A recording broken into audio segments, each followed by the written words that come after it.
According to the data, 19.55% of neuropathy cases in Indonesia are caused by Bell's palsy. It's proven by research conducted at RSUD Anwar, which had a total of 170 patients in 2020, showing a monthly growth of 5 until 15% in Bell's palsy cases. Meanwhile, the causes of Bell's palsy itself are still unknown. Experts suspect potential causes to include facial nerve infections, stress symptoms, and some related to diabetes mellitus. The management of Bell's palsy itself is divided into two treatment methods. First, facial muscle therapy, and second one is NMAS therapy. Facial muscle therapy is typically implemented through mirror exercises, where facial exercises are done using a mirror for as a training tool. This facial training method can be considered quite effective as it can be done independently, requiring minimum time, and can be performed anywhere and anytime. However, this method has some drawbacks, such as potentially causing insecurity and movement errors, leading to sustained injuries of the facial area. In previous research, we designed an innovative device utilizing anamorphic projection mapping, where we combined kinetic sensor, projector, and custom-designed media to create a therapy space leveraging facial movements for enjoyable training programs. However, this innovation has some drawbacks, such as high cost, limited mobility, and arguably impractical. Therefore, this innovation is deemed ineffective. So, what is the solution? In 2021, Daniel Sen developed a program enabling facial gesture control to flip musical notes without using a hand for musicians. Exploring this project on facial signal and temporal data analysis could contribute to advancement in other industries like health. Assalamualaikum warahmatullahi wabarakatuh. Salam sejahtera bagi kita semua. Om Swastiastu, Namo Buddhaya, Salam Kebajikan.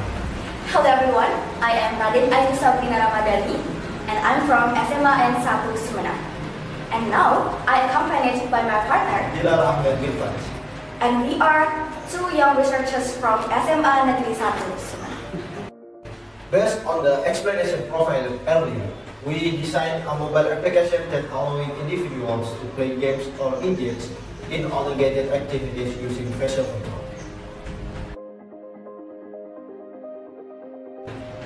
This enables patients using the app to undergo therapy while doing smartphone activities and breaking free from the monotonous mirror exercise method.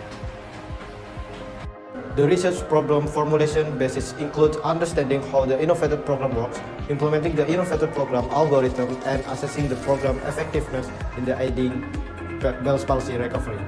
The research conducted from November 2023 to January 2024 gathered data from various locations, including Saiful Anwar Malang Hospital, Philcom University Brawijaya Malang, and the Research Center of SMA Negeri 1 Sumeneb.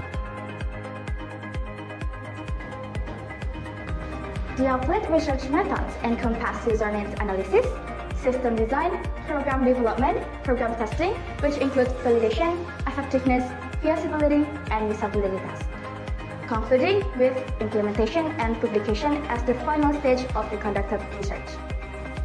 In user needs analysis, we delineate between functional and non-functional requirements. The functional requirements we scrutinize pertain to the application we are developing, encompassing the capability to display a splash screen, present a menu interface, and accurately detect facial features. These functionalities are integral for the seamless operation of the application.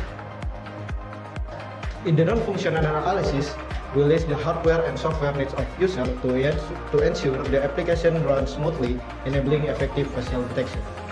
In our system design, we start by making activity diagram and use cases. The activity diagram shows how users interact with the system, while the use case illustrates the direct interaction between user and the system, and here are the results of our design. The system design proceeds with the creation of application mockups to provide an overview of the placement of application features. This is followed by the development of an initial prototype serving as a presentation for consideration in the formal design of the application. The subsequent stage involves program development, where the software and hardware utilized in programming encompass Python as the programming language, Android Studio Code for application development, Visual Studio Code for programming language design, and a laptop as the programming tool. A program is created using Visual Studio Code and Java to detect facial movement using DLIB library. This application displays a dot on the face to identify the position of facial feature.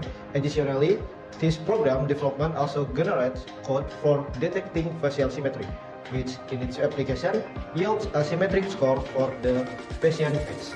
Next comes the testing phase, starting with a validation test to check the compatibility of innovative tool with its primary goal of serving as therapy for Bell's palsy patients. Following the validation test, an effectiveness test is conducted by comparing the affected and unaffected sides of the face in Bell's palsy patients.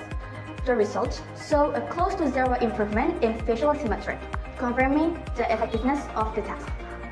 Next, a questionnaire with usability test questions is given to Bell's palsy patients who used the innovative tool. We assess 4 points. First is learnability or ease of use, and flexibility, feature completeness, effectiveness or goal achievement, and attitude or user satisfaction. Next, we give statistical questionnaires to Bell's palsy patients using innovative tools, as well as their accompanying neurologists or physiotherapists. We assess 6 components: therapy, equality of therapy content, feedback from therapy application, application interface design, ease of use for patient, and ease of patient in performing therapy. Implementation involves the realization of previously created designs and programs into a final interface intended for general use by patients. In this context, we incorporate the fixed design of the application and the application of coding results. We publish the application to make it accessible to Bell's palsy patients. The plan includes reaching educational institutions, offices, and health institutions to cover a wider audience potentially affected by Bell's palsy.